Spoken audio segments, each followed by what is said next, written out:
यहाँ पर लाइबिलिटीज के ऊपर केस स्टडी डिस्कस करें तो लाइबिलिटी का मतलब क्या है, कोई भी फाइनेंशियल ऑब्लिगेशन या फिर डेट जो है जो बैंक को पे करना है किसी भी डिपॉजिटर को या फिर किसी फाइनेंशियल इंस्टीट्यूशन को या फिर क्रेडिटर को, वो बैंक की लाइबिलिटी जो है वो कहलाती है। जैसे अगर आपने बैंक से कोई लोन लिया है तो आपको वो डेट वापस करना है, तो वो हमारा क्या कहलाएगा, एक तरह का लाइबिलिटी जो है वो कहलाएगा। तो ऐसे ही बैंक जो है डिपॉजिटर से पैसा एक्सेप्ट करती है, वो आरबीआई से बोरोविंग करती है, वो अदर बैंक से बोरोविंग करती है, तो ये सारी चीजें जो है वो बैंक की लाइबिलिटी जो है वो कहलाती है। ठीक है, अब इसके साथ कई सारे शेड्यूल यहाँ पे डील करते हैं। तो अब पहला क्वेश्चन जो है शेड्यूल से related, Schedule 1 of balance sheet deals with the details of bank's capital. Which of the following statement regarding banks and their capital reporting are correct? ठीक है, तो शेड्यूल 1 बेसिकली यहाँ पर जो बैंक की कैपिटल होता है उसके साथ जो है वो डील करता है, यानी कि उससे रिलेटेड जो डिटेल्स है उनको बैलेंस शीट में शो करता है। तो इसमें से कौन सी स्टेटमेंट जो है वो शेड्यूल 1 के रिगार्डिंग जो है वो करेक्ट है? पहला, the capital as on date of balance sheet should be shown by the nationalize bank. तो हमारे जो नेशनलाइज बैंक है जिसके ऊपर ऑनरशिप जो है हमारी गवर्नमेंट की है, उसे यहाँ पर बैलेंस शीट के डेट के ऊपर जब वो बैलेंस शीट बना रही है तो उसे टोटल कैपिटल जो है वो शो करनी पड़ेगी। उसके बाद banking companies incorporated outside India are required to disclose their startup capital and deposit with the RBI should be reported. देखो, हमारी जो बैंकिंग कंपनीज है अगर वो इंडिया से बाहर इनकॉर्पोरेट हुई है और इंडिया के अंदर अपने ब्रांचेस जो है वो चला रहे हैं, तो उन्हें यहाँ पर अपनी जो स्टार्टअप कैपिटल यानी कि उस ब्रांच को बनाने के लिए शुरुआती जो कैपिटल उसने लगाई है और जो आरबीआई के पास उसने डिपॉजिट करवाए हैं, उसको जो है कैपिटल हेड के अंदर जो है वो शो करना होता है। उसके बाद है authorise capital, issued capital, subscribe capital, called up capital, paid up capital और other other Indian bank should be given separately. तो जो हमारी इनके अलावा जो बैंक्स बच गई हैं उन्हें यहाँ पर जो ऑथराइज कैपिटल है, इशूड कैपिटल, सब्सक्राइब कैपिटल है, कॉल्ड अप कैपिटल है, इसको यहाँ पर अलग अलग करके जो है वो शो करना पड़ता है ताकि हम टोटल कैपिटल को जान सके। तो ये सारी की सारी जो स्टेटमेंट है वो बिल्कुल यहाँ पर जो है वो करेक्ट है। नेशनलाइज बैंक को बैलेंस शीट के डेट के ऊपर कैपिटल को शो करना पड़ता है। हमारी जो बैंकिंग कंपनीज इंडिया से बाहर इनकॉर्पोरेट होती है उन्हें अपनी स्टार्टअप कैपिटल और डिपॉजिट विद आरबीआई को डिस्क्लोज जो है वो करना पड़ता है, रिपोर्ट जो है वो करना पड़ता है। और बाकी बैंकों को ऑथराइज कैपिटल, पूरी कैपिटल को जो authorize capital, issue capital, subscribe capital, called up capital, paid up capital में डिवाइड करना होता है और उसको सेपरेटली जो है वो शो करना होता है। तो हमारा जो यहाँ पर करेक्ट आंसर रहेगा वो रहेगा ऑप्शन डी। ऑप्शन डी हमारा यहाँ पर क्या होगा, करेक्ट आंसर जो है वो रहेगा। नेक्स्ट क्वेश्चन की बात करें, which of the following components are included in schedule 2। इसमें से कौन सा ऐसा कंपोनेंट है जो कि यहाँ पर बैलेंस शीट के शेड्यूल 2 के अंदर इंक्लूड किया जाता है, जिसका नाम है रिजर्व एंड सरप्लस और bank balance sheet. Statutory reserve, capital reserve, revenue reserve या फिर प्रोविजन रिजर्व। ठीक है, तो इस क्वेश्चन का आंसर करने से पहले मैं आपको बता दूं कि हमारे यहाँ पर जो रिजर्व एंड सरप्लस है वो बेसिकली क्या होता है। तो देखो, कंपनी जब भी प्रॉफिट कमाती है तो उसका कुछ हिस्सा वो अपने पास रिजर्व करके जो है वो रख लेती है ताकि फ्यूचर में उसको जो है वो यूज कर पाए। ठीक है, तो ये जो रिजर्व सरप्लस है इसके लिए शेड्यूल सेकंड जो है वो बनाया गया है, यानी कि शेड्यूल सेकंड के अंदर आपको रिजर्व एंड सरप्लस की पूरी डिटेल जो है वो मिल जाएगी।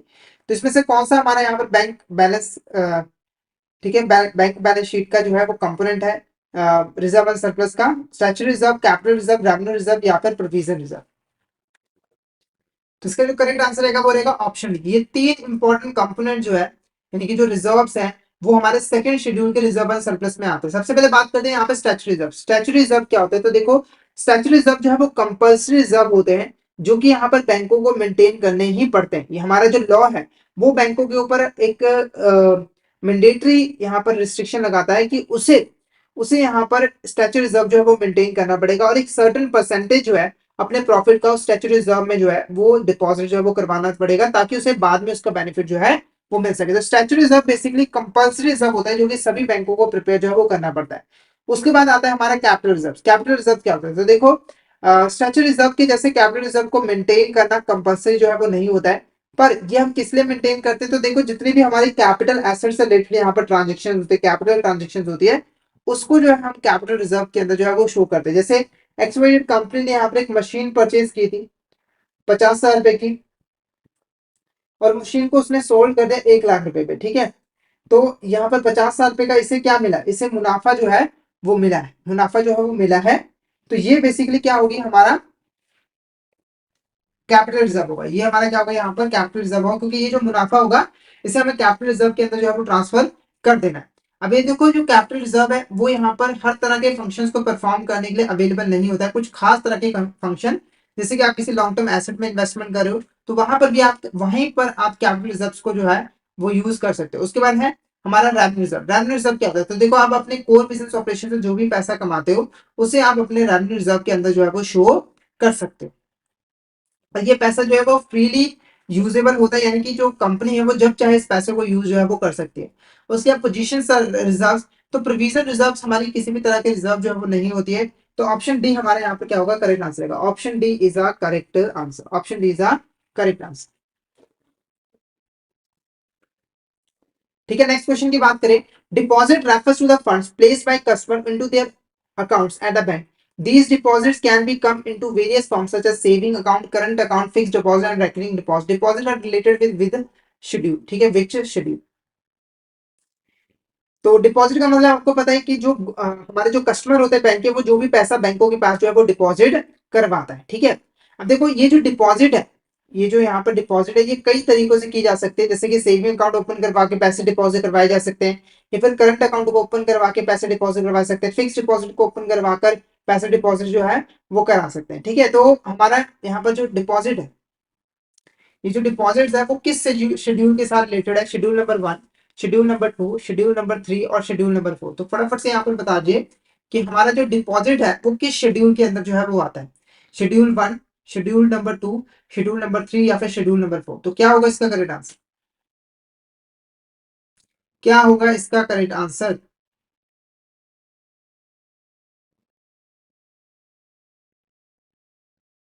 तो इसका जो करेक्ट आंसर है वो है ऑप्शन सी, शेड्यूल नंबर 3। हमारे जो डिपॉजिट है उसके साथ बेसिकली हमारा जो शेड्यूल नंबर 3 है वो जो है वो डील करते हैं। तो ऑप्शन डी हमारे यहाँ पर क्या होगा, करेक्ट आंसर जो है वो रहेगा।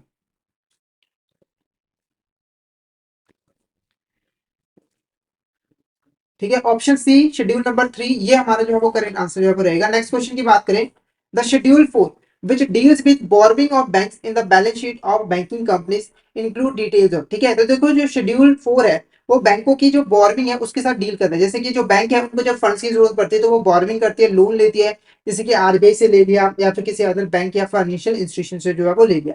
तो यहाँ पर ये जो शेड्यूल 4 है उसके अंदर कौन कौन सी डिटेल इंक्लूड की जाती है? पहला, loans and advances granted to customer, यानी कि आपने कस्टमर को जो लोन एंड एडवांसेस दिया उसे हम शेड्यूल 4 के अंदर शो करते हैं। या फिर borrowing from reserve bank of India, आपने रिजर्व बैंक ऑफ इंडिया से जो बोरविंग की है। या फिर बोरविंग फ्रॉम अदर बैंक या फिर borrowing from other institution agency. तो इसका जो करेक्ट आंसर रहेगा वो रहेगा option D. Option D is the correct answer. Option D हमारा करेक्ट आंसर जो है वो रहेगा। क्योंकि देखो ऑप्शन डी नहीं, हमारे यहाँ पर first, third and fourth, second, third and fourth, second, third and fourth ये हमारा यहाँ पर जो है वो करेक्ट आंसर रहेगा। सेकंड, थर्ड एंड फोर्थ ये हमारा करेक्ट आंसर रहेगा। यानी कि रिजर्व बैंक ऑफ इंडिया से जो बोरविंग की है, अदर बैंक से जो बोरविंग की है, borrowing from other institution agency, तो ये हमारा करेक्ट आंसर जो है वो रहेगा। Option B is the correct answer. I hope आपको यहाँ तक क्लियर हो गया होगा। अगर आपको किसी भी तरह का डाउट आता है तो आप चैट बॉक्स में मैसेज करके जो है वो पूछ सकते हैं।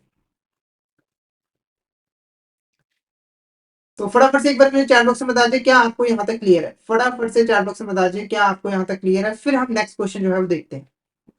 तो चैट बॉक्स में एक बार कंफर्मेशन जरूर दे दीजिए ताकि हम नेक्स्ट क्वेश्चन जो है डिस्कस कर सके। तो फटाफट से बता दीजिए क्या आपको यहाँ तक क्लियर है। All is clear?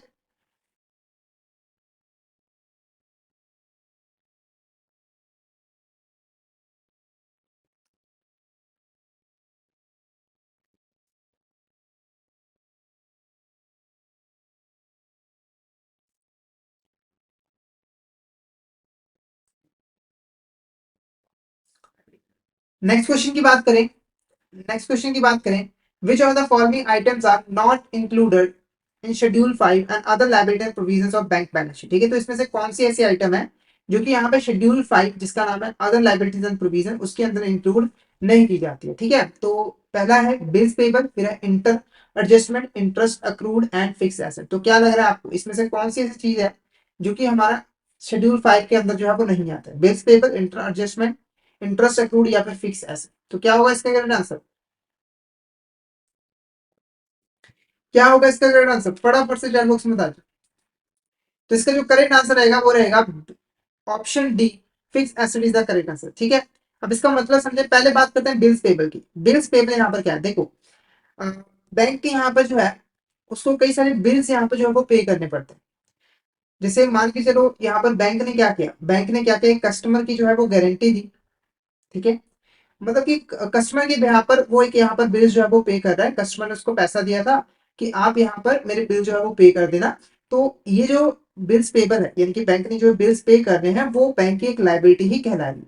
उसके बाद यहाँ पर इंटर एडजस्टमेंट, इंटर एडजस्टमेंट यहाँ पर क्या होता है, तो देखो जब एक ब्रांच, एक बैंक की जो एक बैंक की जो ब्रांचेस है उसके बीच में जो ट्रांजेक्शन होती है उसको हम यहाँ पर इंटर एडजस्टमेंट जो है वो कहते हैं। कहने का मतलब यहाँ पर क्या है कि जैसे जैसे यहाँ पर एक एग्जांपल दे रहा हूँ। तो यहाँ पर एक एबीसी बैंक है, ठीक है, उसके यहाँ पर तीन ब्रांचेस हैं और ये आपस में यहाँ पर ट्रांजेक्शन कर रहे हैं, ठीक है। और लास्ट में यहाँ पर जब इसकी नेट वैल्यू कैलकुलेट की गई, ठीक है, तो जिस बैंक को यहाँ पर पे करना है, यानी कि जिस ब्रांच को दूसरी ब्रांच को पे करना है, तो जिसको पे करना है उसके लिए एक लाइबिलिटी होगा, तो ये इंटर एडजस्टमेंट के अंदर जो है वो आ जाएगा। इंटरेस्ट अक्रूड का मतलब है कि बैंक ने यहाँ पर कोई लोन लिया हुआ था, उसके ऊपर इंटरेस्ट अक्रू हो चुका है, यानी कि आपको 6 महीनों के बाद पेमेंट करनी थी, 6 महीने पूरे हो चुके हैं पर अभी तक आपने इंटरेस्ट जो है वो पे नहीं किया है। तो ये हमारा किसके अंदर आएगा, ये हमारा अदर लाइबिलिटीज एंड प्रोविजन के अंदर आएगा। तो ये तीनों हमारे अदर लाइबिलिटी एंड प्रोविजन के अंदर आएंगे। ऑप्शन डी हमारे यहाँ पर क्या होगा, correct answer. Option D is correct answer, ठीक है।